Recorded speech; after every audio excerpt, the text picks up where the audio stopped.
Hello everyone. In this video, I'm going to discuss few things about the first chapter of class 9, that is measurements and experimentation. So there are a lot of things to cover up in this chapter, and I have noticed that in YouTube, a lot many things are skipped, particularly related to units. How are they so important? So first, I will talk about this word that is called measurement. Measurement generally means anything that we can measure easily or anything that can be measured. Now, in physics, when we talk about anything that can be measured, we term it as physical quantity. We generally say that a physical quantity is a quantity that can be measured, and the process of measuring a physical quantity is actually what we call measurement. And if you see the bookish definition, you will find that measurement is a process of comparison. Measurement is a process of comparison. Now, what are we comparing in this process? What do we compare? Let me give you an example. Say, length of a pencil is 5 centimeter. So you see, I'm measuring a physical quantity that is called length. So length here is my physical quantity.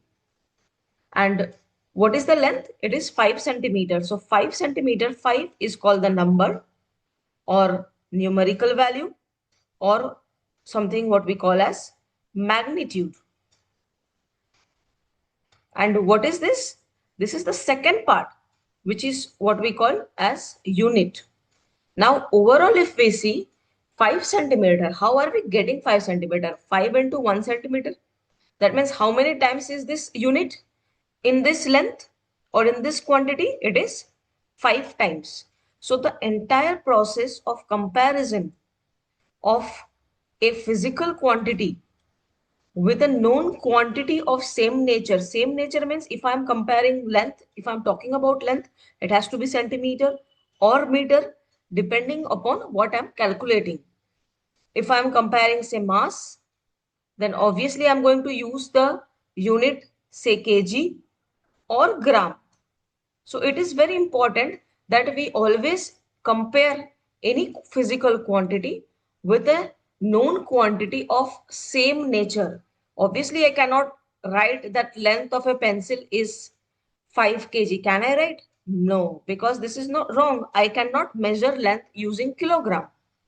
So this process of comparison of a known quantity with of an unknown quantity with a known quantity of same nature, we call it as measurement. And anything or any quantity that can be measured is known as physical quantity. Very important, a physical quantity has got two important parts. First one we saw here, that is called magnitude. It's magnitude. And the second one is known as unit. So both this thing makes our physical quantity. Here, a brief example is given. Suppose we here have 5 kg of sugar. So 5 is our numerical value, which is also what we call magnitude. And kg, that is kilogram, is our unit. How many times this number is contained in this unit? Obviously, we can break it down into 5 into 1 kg. That's equals to 5 times of the unit. 5 times of the unit. What is the unit here? Kg. So here the definition is written. Measurement is the process of comparing a given physical quantity with a known standard.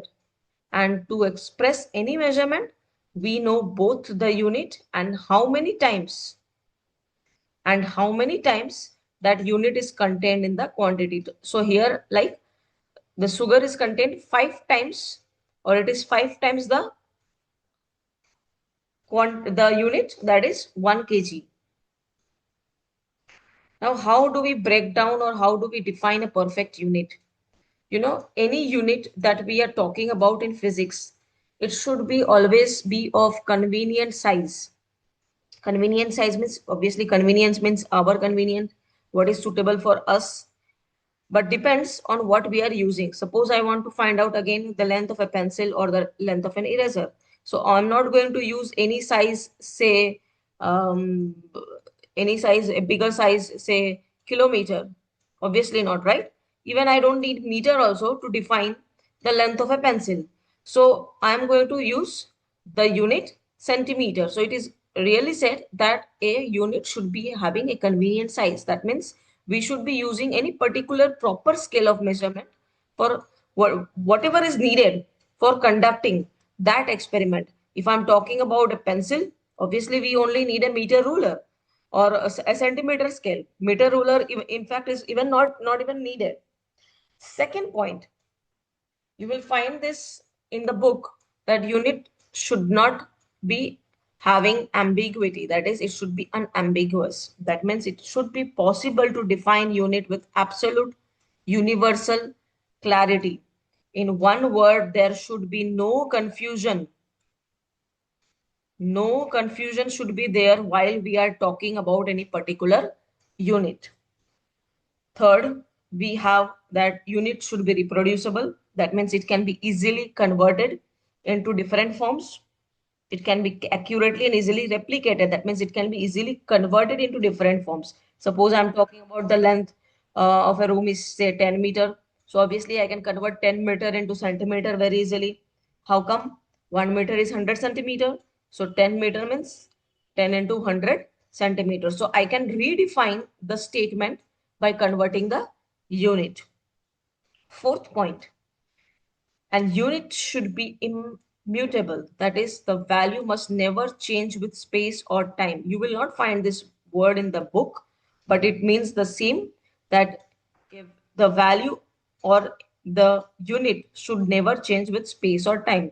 If I'm using meter, centimeter, kilometer for defining length, then this should not, or its value should not change anywhere, even if we are talking about any length of any object in space.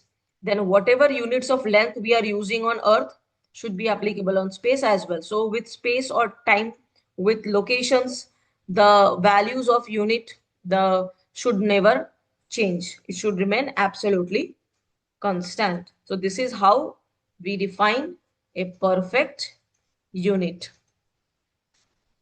Next, we have learned in biology, cells make up tissues, tissues make up organs, and organs make up organ systems.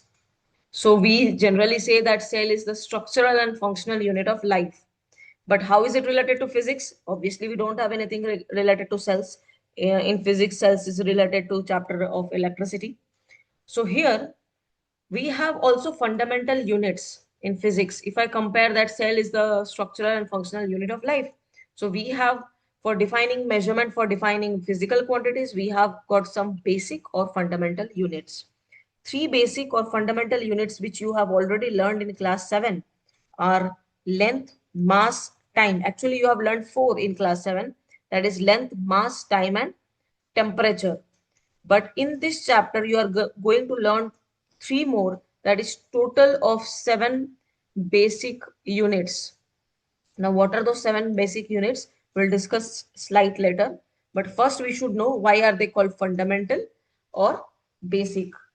The reason for calling them fundamental or basic is that they are independent of any other unit. That means they are not dependent on any of the units. Length is not dependent on any unit. Time is not dependent. Mass is not dependent. How come? What's the unit of length? Say SI unit meter.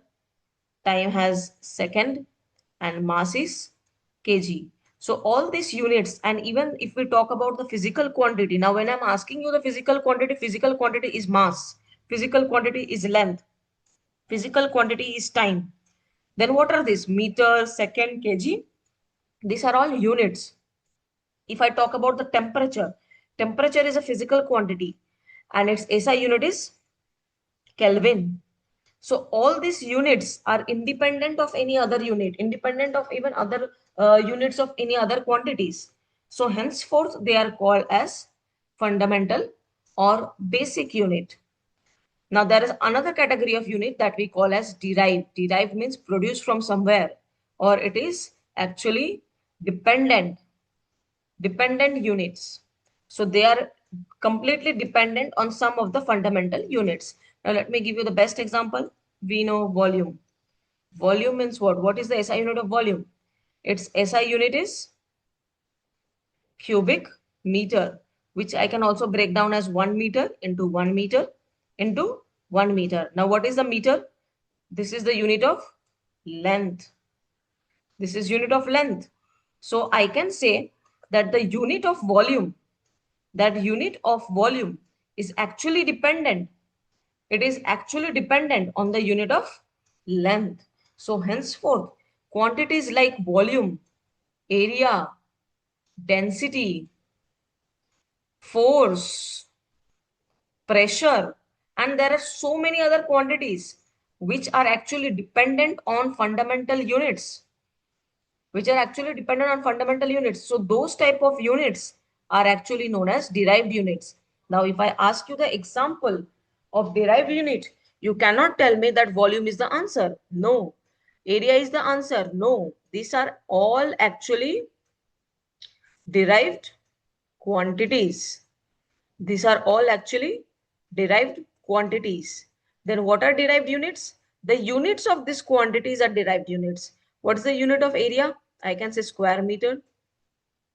What's the unit of density? I can say kg per cubic meter. What's the unit of force? Obviously, I say Newton. Pressure, pascals. So all these are actually derived units. And if I ask you derived quantities, you have to tell me area, density, force, pressure, volume. So I hope this much everything is clear to you. If not, you can just rewind and cross check. Whatever, if there is any doubt, you may let me know later. So here comes our 7 base units or basic units, or we can say fundamental units. These names are very important. You know why? Because in questions, sometimes instead of basic units, they will tell you fundamental units. So this 4 we have already discussed. Fifth is electric current. I know last year there was a chapter called electricity, and there were 2 parts of the chapter, current electricity and static electricity. So electric current is actually measured in amperes, and its symbol is capital A. Luminous intensity means the brightness of a light, and its unit is candela. Initially, when these units were derived, means these units were invented, a candle was used, to calculate, means to derive the, means find out the brightness of light. So henceforth, this is named after, and it's named so like this, candela, that is CD. And then there is quantity of matter, which you are going to study in details in chemistry, and its unit is mole, and the symbol is mol. E is missing in the symbol. Apart from this, we have, or you have, 2 SI supplementary units. Now why are they called supplementary units? They are called supplementary units because they are dimensionless. This is very important. Dimensionless. Dimensionless means what? Dimensionless means it is ratio of same quantity. That is, they are actually found by using formulas of ratio. So henceforth they are dimensionless, and they are therefore known as supplementary units. Now it's there is a quantity called plane angle. Its unit is radian, and symbol is RAD. Solid angle, it's steradian, and its symbol is SR. Now, you may be having doubt, you have never heard about radian and solid angles. So these are the chapters in maths and physics that you are going to learn um, later on, that is in just a moment. So this you are going to learn in physics and maths in class 11 and 12, but I'll just give you a brief idea. A circle has got 360 degrees. We all know this. So when the radius of a circle, this is the radius of a circle, is just cut such that the arc that is formed, L equals to R. When we cut an arc from this circle such that L is equals to R, you see this arc and the radius forms an angle on the center of the circle, which is named as theta. This theta is known as plane angle. It is known as plane angle. To remember, a circle always has 2 pi radians. Now 2 pi radians means what? If a circle has 2 pi radians, circle also has got 360 degree. So then we need to calculate the value of 1 radian. So 1 radian value is always, you can calculate it on your own. We will get 57 point, I think 3 degrees. It's 57.3 degrees. You can cross check the value on the internet.